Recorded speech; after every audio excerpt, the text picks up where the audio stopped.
Hi అండి, అందరికీ నమస్తే. ఇవాళ వీడియో వచ్చేసి ఈ కార్తీక మాసం మొత్తం నేను ఎలా పూజ చేసుకున్నానో మీకు ఈ వీడియోలో చూపిస్తున్నాను. ముందుగా అయితే పొద్దున్నే తెల్లవారుజామున 3:30కి అయితే లేచానండి. నేను లేచి ఇల్లు వాకిలి ఊడ్చుకొని పెట్టుకొని స్నానం అయితే చేసి వచ్చి గుమ్మానికైతే పసుపు కుంకుమ రాసి ముగ్గులు అయితే పెట్టుకుంటున్నానండి. అలాగే చూస్తున్నారు కండి, ఈ విధంగా అయితే నేను గడపకి బొట్లు పెట్టి పూజ చేసుకున్నాను. అలాగే గుమ్మం ముంగట కూడా ఇలా ముగ్గు అయితే వేసుకున్నానండి.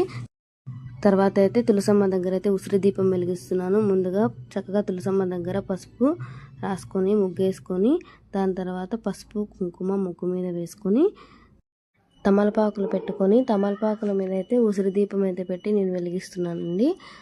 చూస్తున్నారు కదండి, ఈ విధంగా అయితే నేను తులసమ్మ దగ్గర ఉసిరి దీపం అయితే వెలిగించాను. ఉసిరి దీపం పెట్టడం చాలా సులభండి. ముందుగా ఉసిరికాయలు అయితే తీసుకొని దాని మీద పైన కొంచెం చెక్కు తీసేసేసి మనం ముందుగా ప్రిపేర్ చేసుకున్న ఒత్తులను అయితే వాటి మీద పెట్టి పసుపు కుంకుమ రాసి దీపం అయితే వెలిగించుకోవాలండి. మా ఇంట్లో అయితే ఉసిరి చెట్టు కూడా ఉంది కాబట్టి నేను తులసమ్మ దగ్గరే పెట్టుకున్నాను. తులసమ్మతో పాటు ఉసిరి దగ్గర కూడా నేను 365 ఒత్తులు వెలిగిస్తున్నానండి.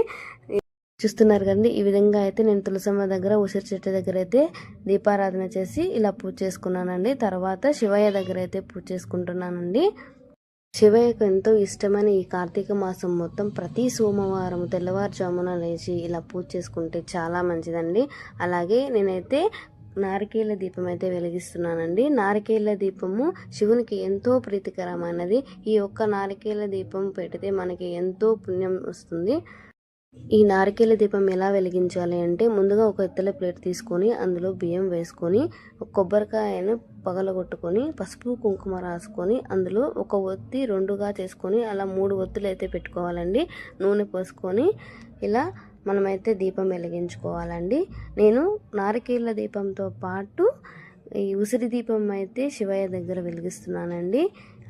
అలాగే బియ్య పిండితో కూడా శివయ్యని చేసి ఇక్కడ పెట్టుకున్నానండి. నేను ఇలా అయితే శివయ్య దగ్గర నా పూజ చేసుకుంటున్నానండి.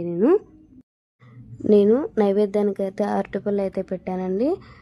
ఇంకైతే శివయ్యకి అయితే హారతి ఇచ్చేసి పూజ అయితే కంప్లీట్ చేసుకున్నానండి. ఈ వీడియో మీకు ఎలా నచ్చిందో లైక్ చేసి కామెంట్ చేయండి. బాయ్.